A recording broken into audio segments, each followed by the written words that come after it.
the story of how I manifested meeting my all-time idol. And I mean idol, like plastered all over my room as a teenager idol. And this happened before I knew what manifesting was. So if you want to know more about this story, stay tuned. And before we get started, don't forget to like, comment, and subscribe because this is a good one. And if you want more of these, I have another one.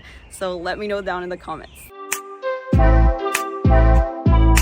The year was 2012, exactly 9 years ago to this date. Today is March 3rd, and this is the day that I met my idol, Pete Wentz. Pete Wentz is the bass player for the band called Fall Out Boy. They're a Chicago band. They do rock. They were very associated with the emo scene back in the day. I was part of it too. What's up? And oh my gosh, like how do I even explain my love for Fall Out Boy? They were there for me when I really needed them, when I didn't know how to understand my feelings. I would read their lyrics, I would listen to their songs, and I would kind of like, okay, whew, I can do this. I can get through this. So they were a really important part of my life, especially when my father passed away. I really turned to music and I really turned to art, and that is one of the main bands that I found comfort in. And I still find comfort in because they just keep writing for me, I swear. So they were in a hiatus at the time, which means that they were broken up. They weren't an active band. And it was 1:30 a.m. March 3rd, 2012, when I received a text from my friend. Shout out to Jessie, you know what it is. And she sent me a screenshot of Pete Wentz's Twitter. So he had posted that he was on his way to Panama. And I was like, oh my gosh, like I still get chills just like thinking about that, as if I were receiving the text right now. Because I was like, oh my gosh, like they're broken up, like I'm never gonna see them. This is my one chance. I gotta make this happen. Sorry. I gotta make this happen. So I take my little phone out and I start typing away, just finding things that I could about this event. Where was he going to be at? Why is he here? And I found it. Eureka! It turns out that on Saturday there was gonna be a celebrity domino tournament in Panama in a hotel called Man Ray, who is no longer open. Rest in peace, Man Ray. The Hotel Man Ray was in this street called Calle Uruguay, where all the clubs were back in the day. That was like the party scene. So we were always going there either way. In fact, when I got that text from my friend, I was in Calle Uruguay because I used to go out Monday to Sunday back in the day. So I figured, I did my little mental computations and I said, okay, if that's gonna be on Saturday, there is no way that I'm gonna be able to get through on Saturday because there's gonna be a lot of celebrities, it's gonna be a closed event, etc.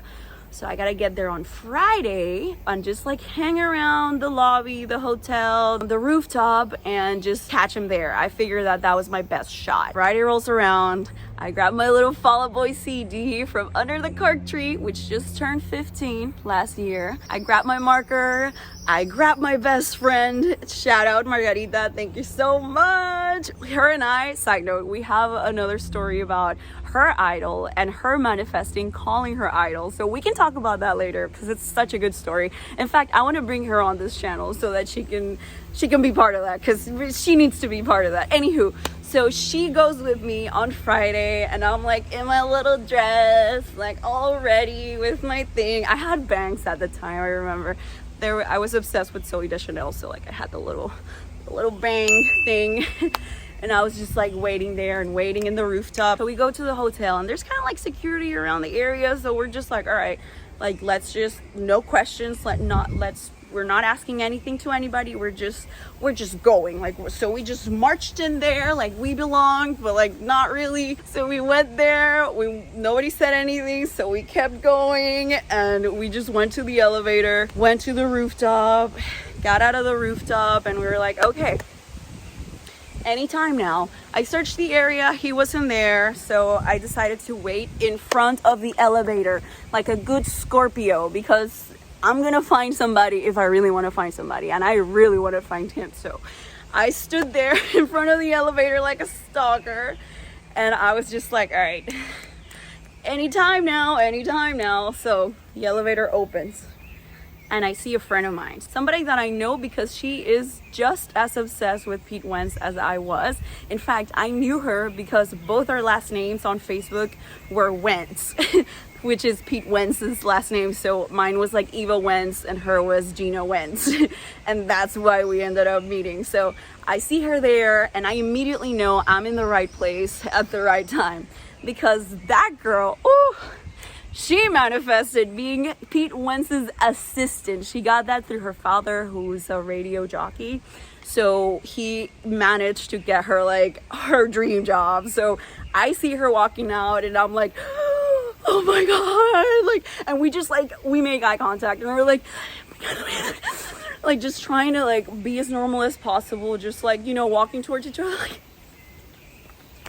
so like she comes to me and we're like, all right. And I'm like, yeah, like, is he gonna be here? And she's like, yep, just stay right here. He'll come, like, don't worry, and like act cool. And I was like, okay, I'm cool. I'm super cool. So I'm standing there like, oh my gosh, this is it. It's gonna happen. And then the elevator's door, they open. And out comes my idol, the one, the only, Pete Wentz. And oh my gosh. I'm still getting over it. As you can see, I was just like, ah! So he comes out and I'm frozen. Like, I cannot move. I'm like, oh my God, oh my God, oh my God, oh my God, oh my God, oh my God. Like, I just follow him with my eyes. And my best friend is like, is that him? That little short guy over there, is that him?